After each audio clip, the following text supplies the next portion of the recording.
Hello and welcome to another one of these look inside the boxes, I suppose. You can call them what you want. I know not to everyone's taste, but I really enjoy filming them. So, sorry.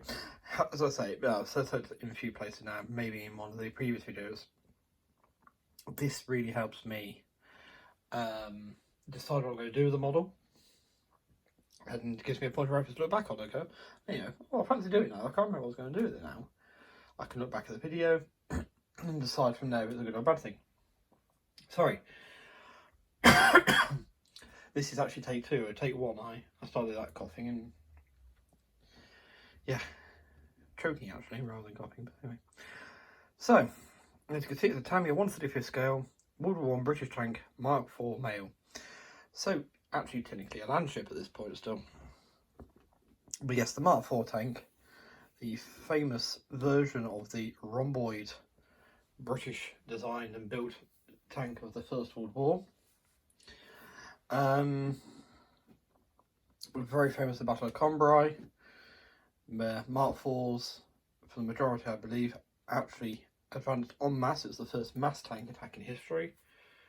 Yeah, very, very, very cool to have a model of it. I have an interest in armoured vehicles. I know, right? Those of you who know me, you know that already, but those who don't know me, yes, I do have an interest in armoured vehicles. Some Second World War ones, I've got some really cool slippers coming, but when it comes to actual interest, this is where I am, is my First World War vehicles, because they are brilliant. They're all experiments, which most vehicles afterwards are. In fact, just about every vehicle out there is an experiment of some sort, but this is when they were really trying to sort it out and just get something that would get the job done. This rhomboid shape serves a purpose. So as the vehicle goes along, you see it here, as it reaches the trench, if the front falls forwards, the idea is the horns sticking out the front, that's what they're called, these are the horns, sticking out the front, will catch the other side of the trench and pull the vehicle up.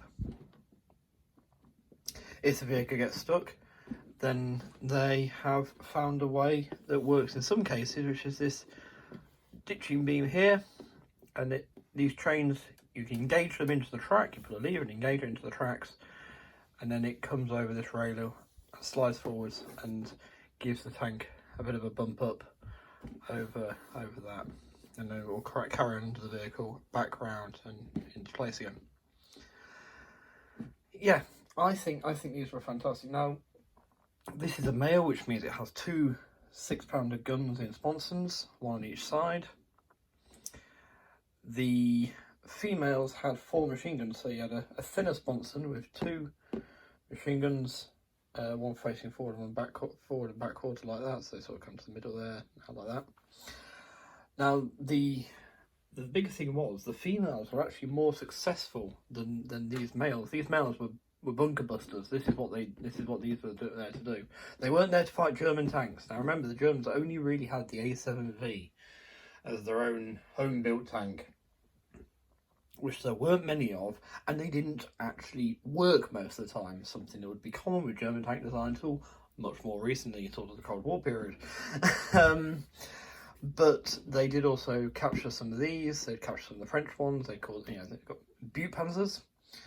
I've seen some very popular ones to model, because the Germans put some different camouflages all over these ones. This is one of the really cool things I've learned about World War I tanks from First World War tanks from the Tank Museum of Bovington, is that post the Mark I, where there were some camo schemes applied, you can't really go wrong with something from dark green through to outright khaki on a World War I tank, because they don't actually quite know what colour they were. They were somewhere in that range, possibly all of that range. I think a great example of this is in our aviation sphere. World War I aircraft, if you think of one, you're thinking of like a Sopwith Camel or something like that, British one. You picture that brown colour. If I told you that brown colour actually started out olive drab, and it faded to that chocolate brown, that's the sort of thing that is happening here. So yeah, so we've got that. So obviously the German one's having a bit of camo on that makes them a bit more fun to some. So this one, a very exciting kit. This is a kit I wanted when it came out. Couldn't afford, wasn't working at the time, couldn't afford it. This is a very exciting one because it actually has a motor, it runs. So we can send it across the floor, terrorise the cat or the dog, which we don't have, and I don't condone terrorising animals, but you know, it's a small joke in that idea. Probably gets swiped by a cat. This thing came towards it in 35th scale, it's about this big. The cat would just swipe the hell out of it. Dog might bark at it and jump about. They might find it quite fun. And we do get, sort of version exclusive, we do get some World War I infantry, some First War infantry, an officer, machine gunner, 3 riflemen, parts to pick weapons, accessories, realistic First World War uniform. I'm going to try not to say World War I, I prefer the term First World War myself. So yes, we're 5 minutes and I haven't even opened the box yet, come on. So I seem to have already debagged this one to some extent, so we'll have a look as we go through. So first up we've got the instruction sheet which we'll look at. So you've got a lovely picture of the finished model there. Warnings, no history of the vehicle. Your tools and things. Here you have, so you start by building the fuel tank. It tells you what everything is, which is kind of nice, helps you learn. There's polycaps to go in for the machine gun, from the look of it. Is that machine gun? No, so the fuel tanks. Wonder what that's for. We shall find out, I suppose. So it goes about there. Inside. Then you get to build the motor assembly in the battery box down the bottom here.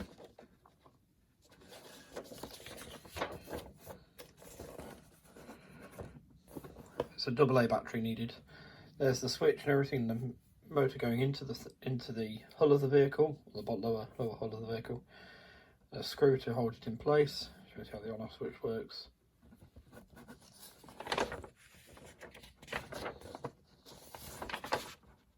Four. So I'm just wondering where 5 comes from. Unless this is one complete part here, I suppose. It might be. On the Mk.IV kit, when I built that, this was in sections. So that all goes into there. There's a bracket for strengthening there, a bulkhead, I suppose. Then it shows putting the battery in. And then this starts more exterior assembly. There's the battery holder. Shows you all the orientation and everything. And then we're putting the other side on. And the gears on. So basically this is all setting up ready for the running side of things. Upper hull. You've got the cab there going in. And then it goes onto it. There's the top access door, which you can do open if you want to. It's kind of cool. And you can have the doors, the windows on the front open or closed. I might actually do it open, to be honest. Just something different. Gives it a different look. Do one open at least. Attaching that. See, nothing too complex really. I mean, apart from the motor, if you didn't put that in, you'd be right away with this. Also, I am going to get mine moving. That's one of the ideas why I wanted it. The external parts are separate. Are cut into sections. That's more what I'm used to on these First World War vehicles. Very cool. Road wheels, make 30. You see, this is the bit that's going to take you time. These tiny little road wheels, and you've got 24 of these to make as well. 24, 30, that's 54 wheels to make. Different sorts, and you see the different profiles here as they go on. So, going around the pay attention to the instructions there carefully. More gearbox work here, or gearing work there. I think you'd be wise, because obviously you're gluing on the outside here. You'd be wise to put a bit of gear lubrication grease or something just around this, just to help it. You can get ones that don't tap plastic, like for model trains and that sort of thing. I think I'd recommend some of that around that, just to help it not squeak in future life. Keep it running as smooth as possible for as long as possible. So that's the road wheels are covered. It shows you the format. External armour. going on, which will lock all those road wheels in place, so be very careful not to get any glue on the wheels and everything. It says use some tape to hold the wheels in place. That's going to be interesting. Inserting this front hook first so it sort of levers in, and no glue on that back plate there, so it's almost like you can take this on and off again.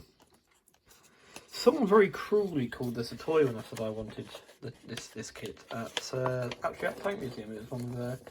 It's the local model club that shows its kits off the little table, usually by the entrance of the Story of Tank near the Centurion. Called it a toy.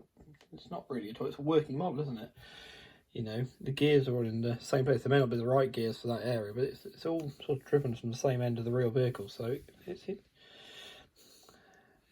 very, very closed mind, I think. Seriously, I'll put in all road wheels on the other side, basically the same stuff for the other side, putting the plates on again. The front drive sprockets, well, not actually, those would be idlers. So idler sprockets here, because the drive sprockets are all down the back. These are the drive sprockets. These are the drive sprockets here at the back of the tank. So putting the machine gun in at the front. Lots of screws involved. Different to your normal model. So making the guns, here we are. So you get a breech, you get quite a detailed gun assembly there, and even the sight and everything. Very cool, telling you how to make it work, what bits not to glue and glue. I probably will glue them because over time they will start to sag of their own accord, so that's life for you. Building the sponson, putting the machine gun in there, the Vickers. Yes, the Vickers are Mario Lewis, PS.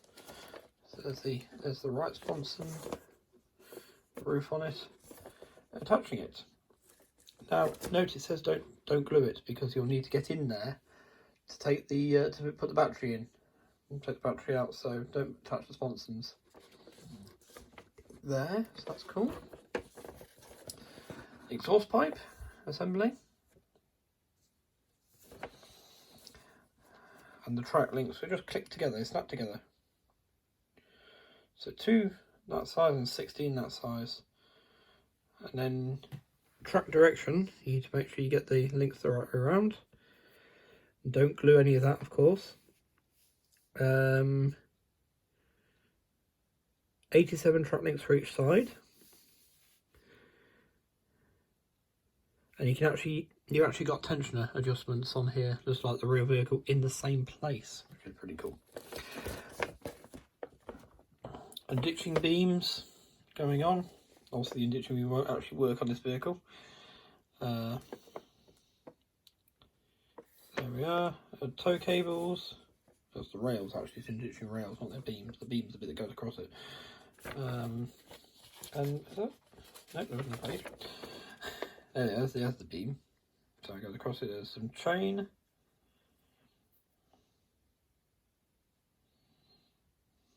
You actually get proper chain onto it. That's pretty cool. There, and then battery installation. So it's how to do it. Caution sticker. You see, you're not going to put that on it. You're not going to do that to it. You're going to make it look right. Probably try and weather it and everything on this one. And you get the parts list here. It actually gives you some grease. There we are. It gives you some grease. How's that? That's pretty good, isn't it? Painting. Painting and applying transfers. It actually gives you some British Army's Rombo tanks were painted to khaki brown from early 1917 with camouflage by sort of entirely unused. So you see, again, they're sort of giving you that vagueness, so they're trying to tie you down a little bit more, but as I say, someone at Tank Museum actually told me that, when we actually got lucky enough to go inside the real Mk.IV they've got there, not the Warhorse one, the actual one that was at, I believe it was actually at Combray, in the First World War hall, and they said that. So yes, now interesting here, applying decals or transfers as we call them. I don't think there's actually any come with the vehicle. I couldn't find any when I had a quick glance through the box the other day. So that was a bit strange. There's actually no markings included for this vehicle. Now the red and white stripe is an identification mark. Most vehicles did have a name and they'd have a number and everything like that. So some research may be needed. Right. The kit itself. We'll start with these infantry pieces there on top. So rifles with bayonets fixed and unfixed. Stands so they don't fall over. Quite nice to have these on posts and behind the vehicle.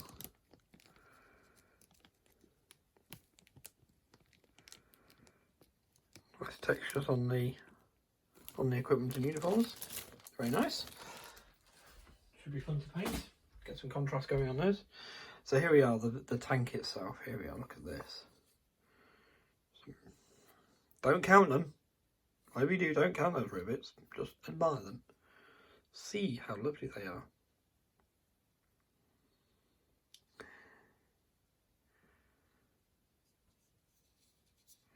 Plastic feels nice. Typical sort of Tamiya quality. If you've never built a Tamiya kit before, get one of their more recent, sort of since the 90s onwards, releases. You'll have a lovely time. I really do think they are mojo enhancers, or restorers if you're using mojo as well.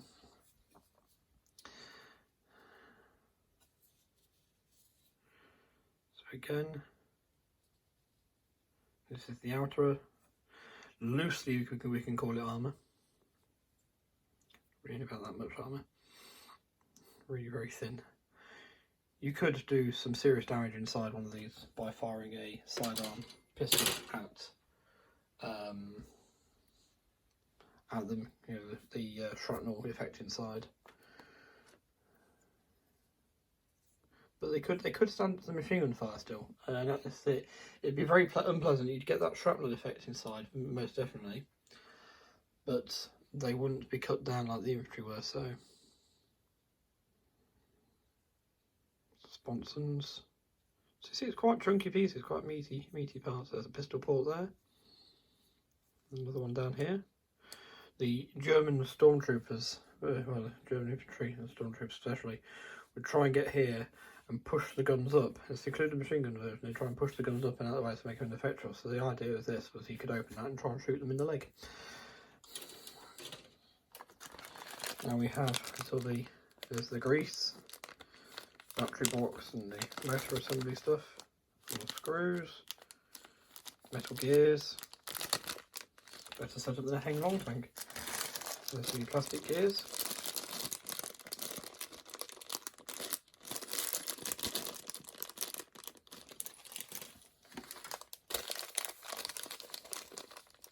Tracks also beautifully detailed. It's going to look quite a fun project, this one. Here's one of our gun sponsons, one of our guns assemblies, and there's the other one. Let's get them both out at the same time. There we are. I'll tell you what, if I was really clever, I'd do it this way around, wouldn't I? I'll do it like that. There we go. So you can see them all. In fact, if I was super clever, I could do it like that, and then they're literally opposite. So you can see the side differences.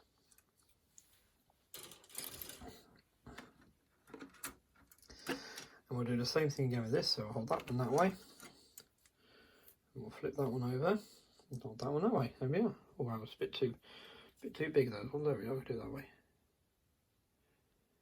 So that's all your road wheels and drive sprockets, idler wheels, that sort of thing. Oh, RC didn't look deep enough, look. Just hiding there. So, here we go. Here we are. There's the lower hole with the slot for the on-off switch. There's the upper hole. Exhaust light comes along. There's the escape hatches / entry door sometimes was used. That's where the cab will go. There is the cab itself. The rear access door. On the female, you'd actually get in under the sponsons, so under this bit. So let's pop this out of the way. Background information. So we do get a whole. Oh.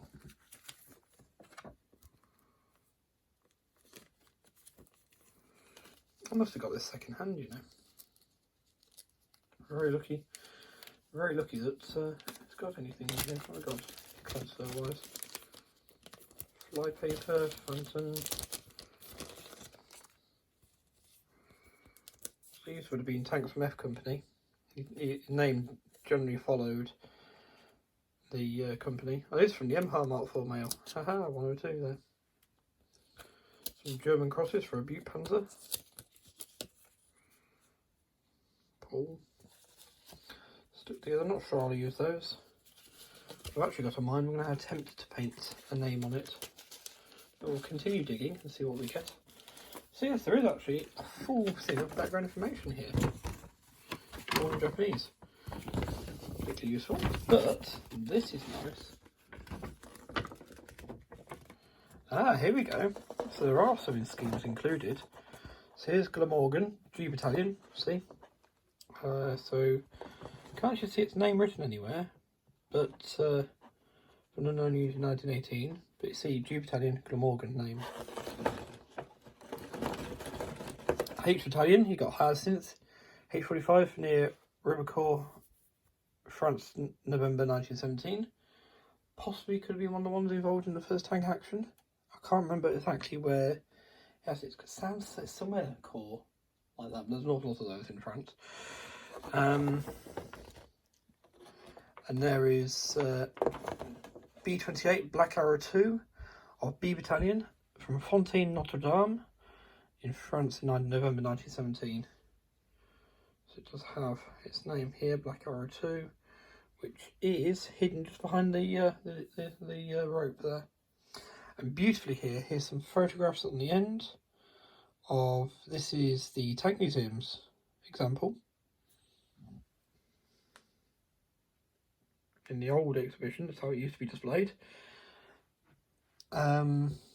Yes, that's brilliant having a special photo reference here. So on the other side of this, do we have anything else of interest? Yes, here we are. So some full stuff on tanks, specification, and showing you where all the different bits are. 6-pounder, 23 caliber quick firing gun. Pistol port, sponson, track entry, so you're getting all the information here. So the information is actually there. So I criticised on the, I mentioned that it wasn't there on the structure sheet. Here it is, so its own dedicated thing. And there in fact is a picture of 102 here at the museum. So I've actually been in that one. Very lucky. I don't know when they opened it. They weren't advertising on the day we went. Yeah, that's very, very nice. Here's some how to paint the infantry set to get some proper views of the. That's a captain. 3 pips. Be a captain. Could be Captain Darling. I think it's Russian. The way his face looks a lot like Darling in Blackadder. Is that chap actually wearing glasses, or is that just me? Just me, just the way it's painted. Rifleman. There's the Lewis gunner. Oh, he's got the fabric covering on the top of his helmet. So some interesting poses there. A bit of coloration. Very cool. Aha. So here's the official Tamiya transfer sheet.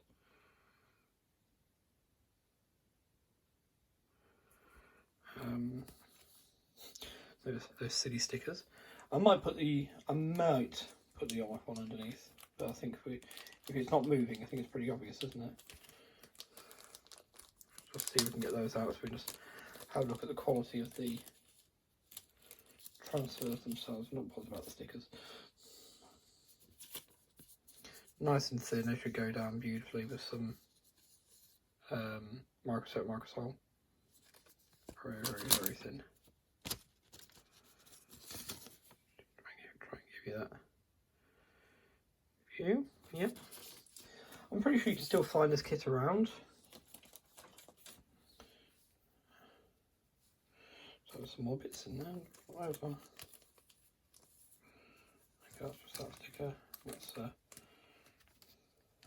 do not dustbin this vehicle. I might put that on every one of my kits, really, couldn't I?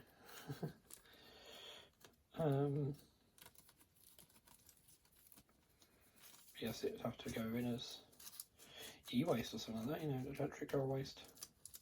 So there we are. I think we've got a notice here. Assembly drive sprockets at 20 on page 9. Note the drive sprockets have 3 larger and 3 smaller holes. Pass the screws through to touch the sprocket here. Touch second drive sprocket. So you can pause that. If you got this and you haven't got this extra bit, you might want to pause that and have a read.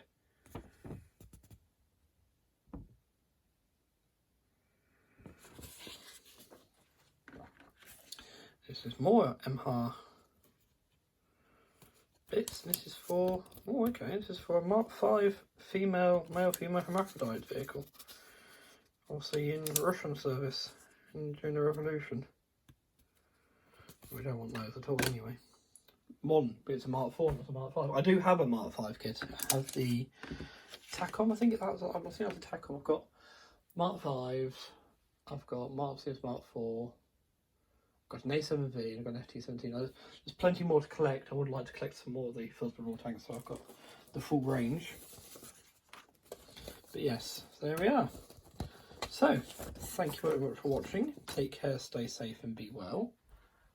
And I'll see you next week, where we'll be looking at another outfits kit actually. Yes, we'll be looking at the Avro Lancaster B2. Right, bye for now.